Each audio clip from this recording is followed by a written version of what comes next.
Namaskar and welcome to Express News. I'm Shubhendu Ghosh. Let's begin with the stories. In Chhattisgarh, more than 26 Naxals were killed in an encounter with security forces in Abujmad area of Narayanpur district on Wednesday morning. The operation by the District Reserve Guard is being carried out in the 4 districts of Narayanpur, Dantewada, Bijapur and Kondagaon based on information that a senior Naxal leader was hiding in a specific area in Abujmad. DRG forces have recovered all the bodies and seized arms and ammunition. One Jawan was also martyred in the gunfight. After successful Operation Sindoor, India began its diplomatic outreach to further expose Pakistan, which has been promoting terrorism as its state policy. Out of the 7 multi-party delegations, the first delegation embarked on its journey today. The team led by Janata Dal United leader Sanjay Jha is the first to leave. Delegation will leave and travel to Indonesia, Malaysia, Republic of Korea, Japan and Singapore.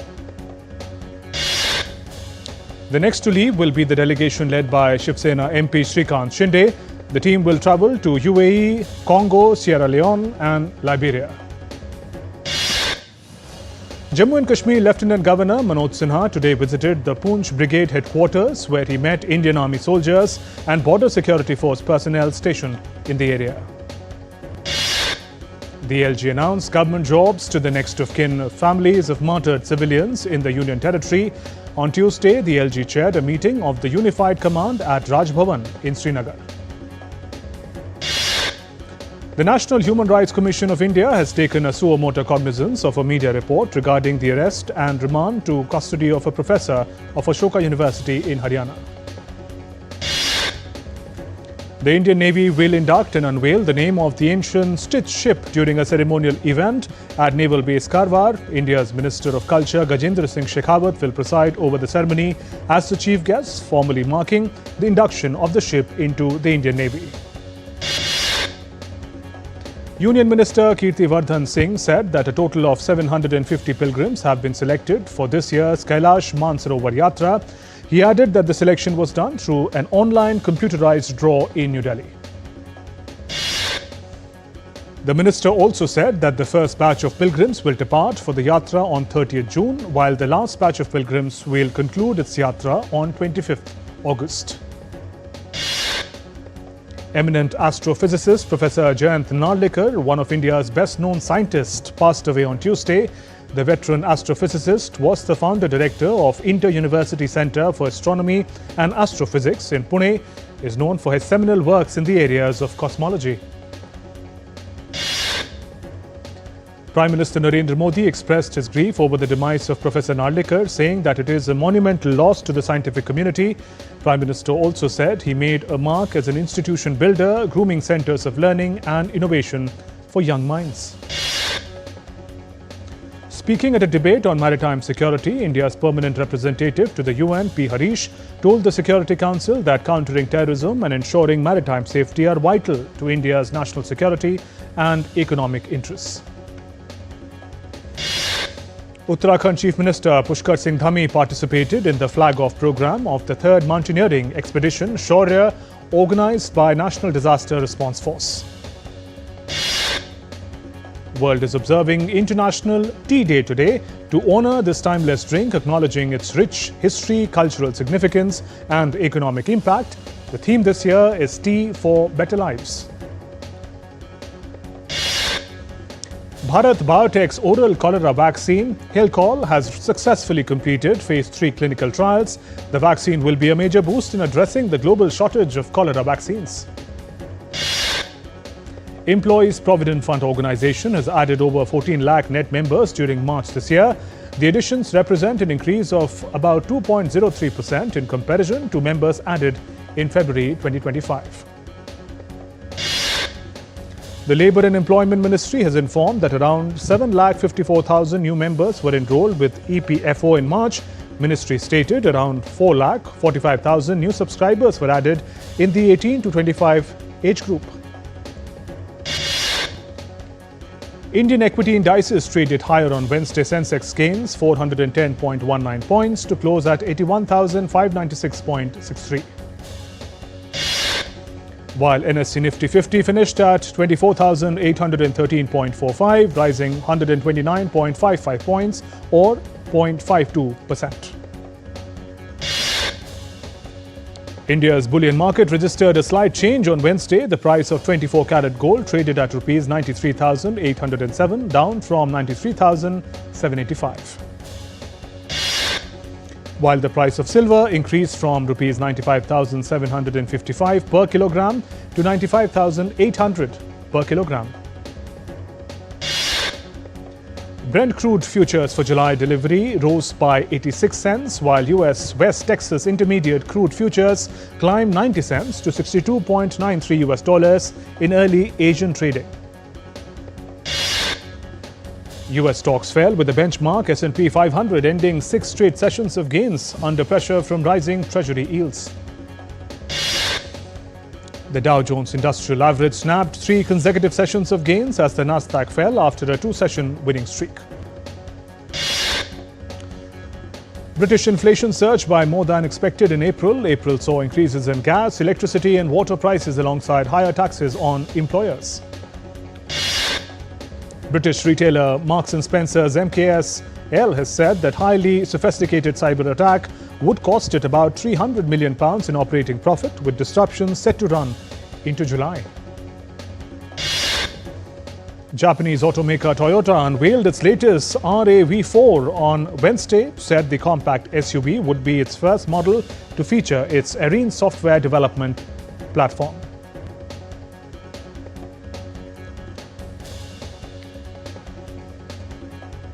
And we're heading into a short break. There's more coming up.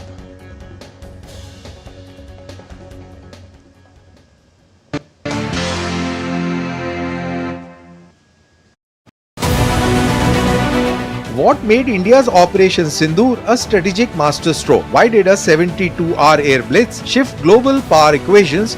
And how did Pakistan's prized US and Chinese defense technology crumble overnight? What does this mean for the myth of Chinese military supremacy?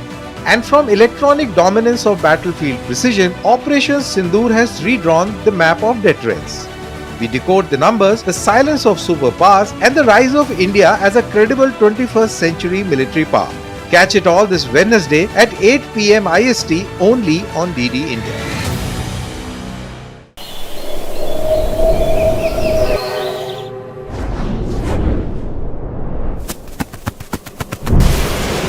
Tamil Nadu is breathtaking, enchanting,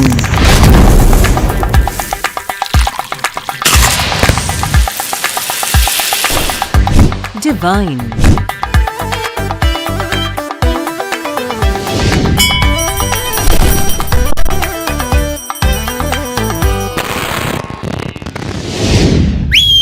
come, revel in the spirit of Tamil Nadu.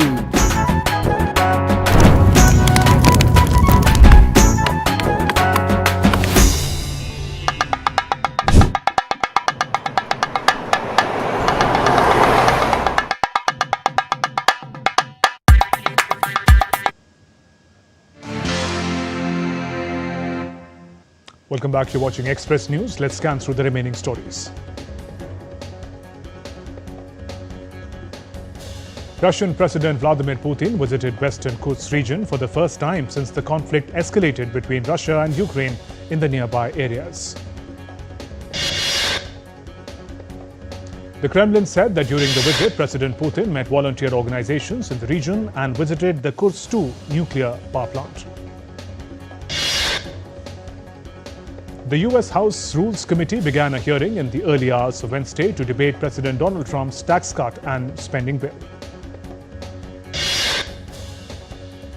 US lawmakers are debating cuts to the Medicaid health program and tax breaks in high-cost coastal states.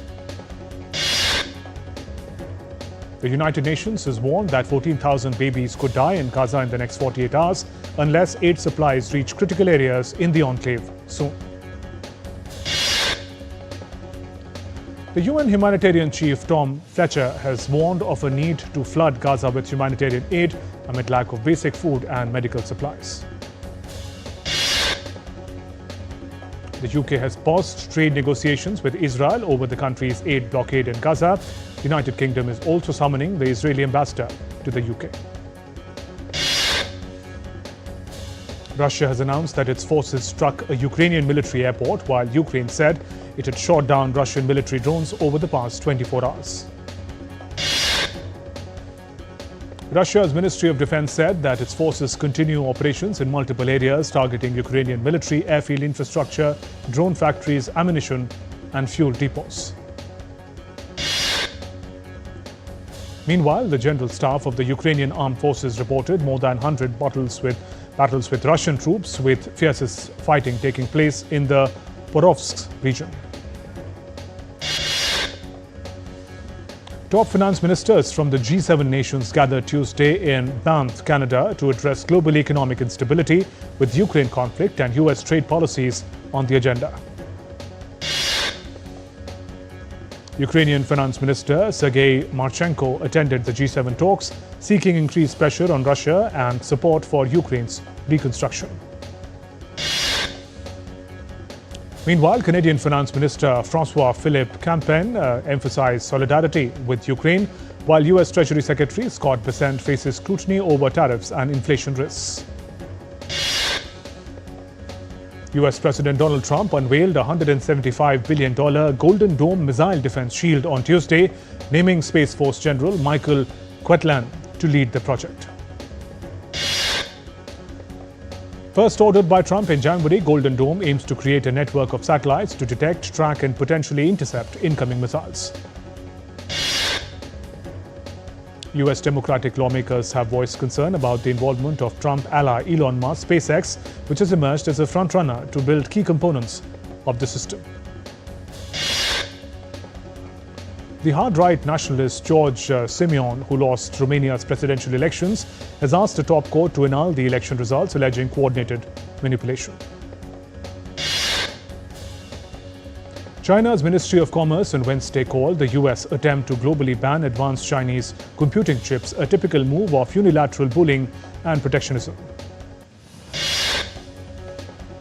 The Chinese side stressed that US move deprives other countries of their right to develop advanced computing chips and high-tech industries such as artificial intelligence.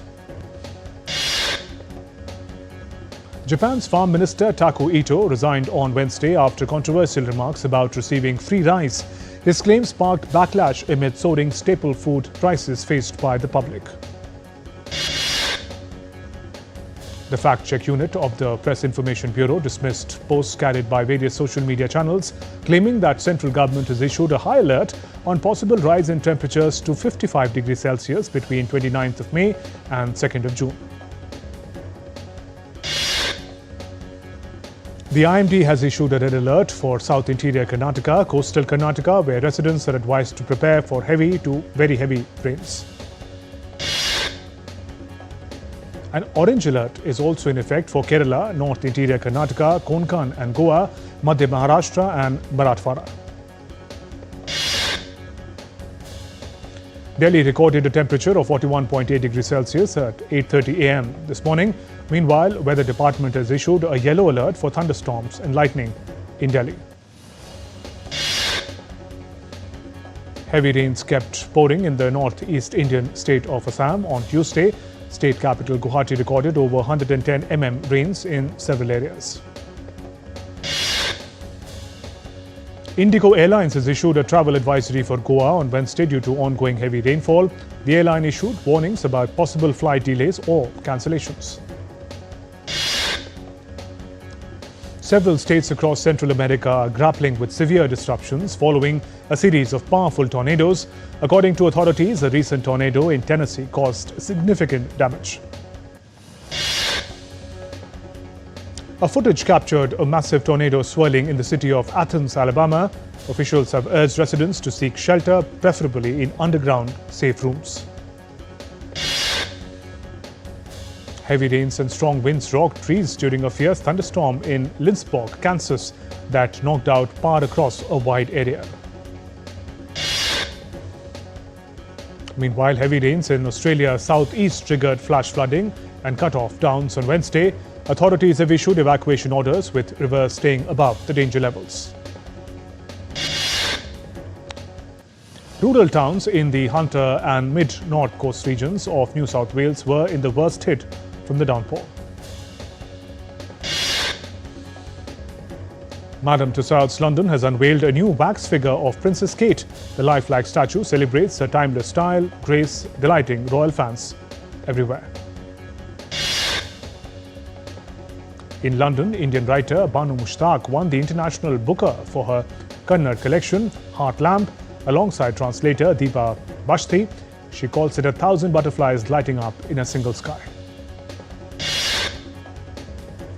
Prince William and Princess Kate attended a garden party at Buckingham Palace, a special appearance as she joins a royal event for the first time since the beginning of her recovery. The Princess of Wales is currently in remission from cancer. At Hebei Scenic Area, a unique lion dance wowed crowds, but with a twist. Instead of people, robotic dogs perform traditional dance, captivating everyone with their moves.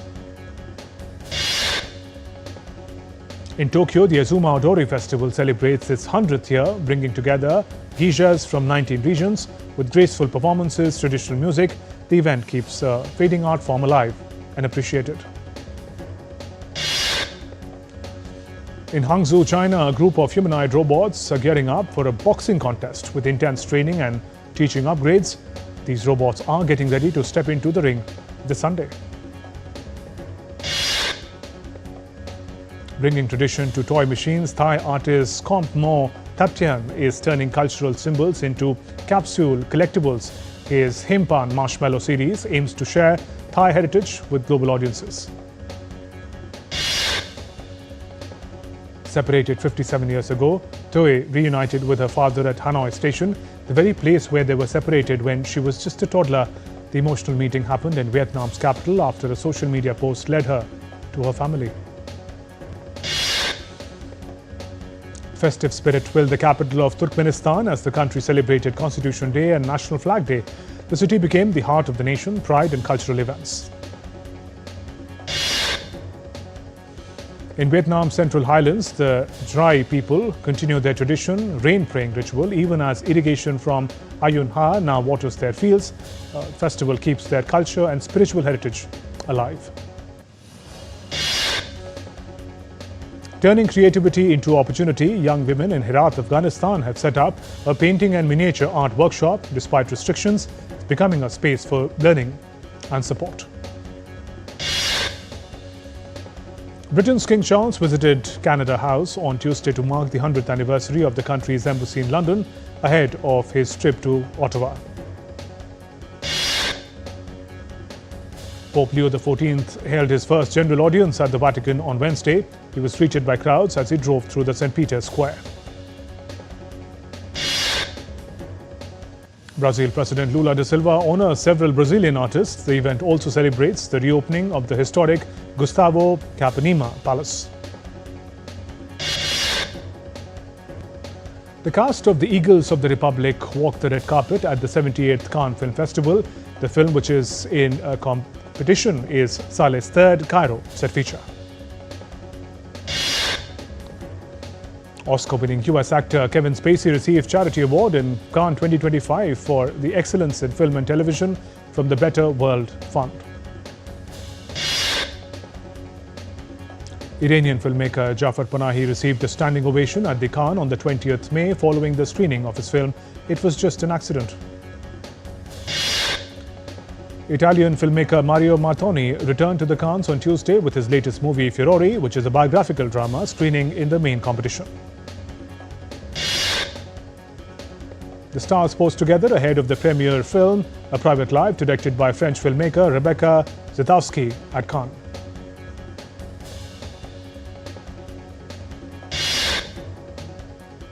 Epic Universe opened its doors to the media on Tuesday to experience 3 worlds it has created in its new theme park, which includes the Super Mario Bros., Mario and Luigi, and How to Train Your Dragon films. Brazilian President Lula da Silva awarded the Order of Cultural Merit to members of the film I'm Still Here, including its lead actress and Oscar nominee Fernanda Torres. British star Simon Pegg said that he has nothing but gratitude for being part of the blockbuster franchise like Mission Impossible for 20 years as he talks about his character, Benji. Prime Video's latest entrant in the streaming wars, The Better Sister, had its premiere on Tuesday at New York's Museum of Modern Art. The stars of Karate Kid Legends has brought their action film to London on Tuesday as they promoted the latest installment in the martial arts drama franchise. In sports, in IPL 2025, Rajasthan Royals beat Chennai Super Kings by 6 wickets on Tuesday. Mumbai Indians are set to host Delhi Capitals in a must-win encounter on Wednesday. Chennai Super Kings icon MS Dhoni became the fourth Indian batter to smash 356s at T20s during their fixture against Rajasthan Royals. Indian Cricket Board has announced that IPL Qualifier 2 and Final will take place in western city of Ahmedabad on June 1st and 3rd, respectively. Former South African batter Herschel Gibbs will lead the African Lions in the upcoming Intercontinental Legends Championship. The All India Football Federation appointed Naushad Musa as the head coach of the India Under-23 men's national team. Adrian Karmakar opened India's medal account at the ISSF Junior World Cup on Tuesday with a silver medal on debut in the 50 metres rifle prone event. Manchester United and Tottenham Hotspur will square off in a crucial Europa League finals on Wednesday. Portugal coach Roberto Martinez announced the squad for the Nations League semi-final against Germany. Real Madrid's Jude Bellingham is set to undergo shoulder surgery after FIFA Club World Cup. India star paddler Manika Batra crashed out of the World Table Tennis Championship Finals 2025. Meanwhile, Dia Chitale lost against the three-time Olympian Cheng Ching of the Chinese Taipei in the round of 64. In men's singles event, Manav Thakur lost a hard-fought battle against Japan's Tomokazu Harimoto. Just 5 days after clinching the title at Al Ittihad, racked up a 3-2 win against Al Shabab in the Saudi Pro League. National Football League teams voted in favor of a resolution allowing their players to compete in the flag football at the Los Angeles 2028 Olympics.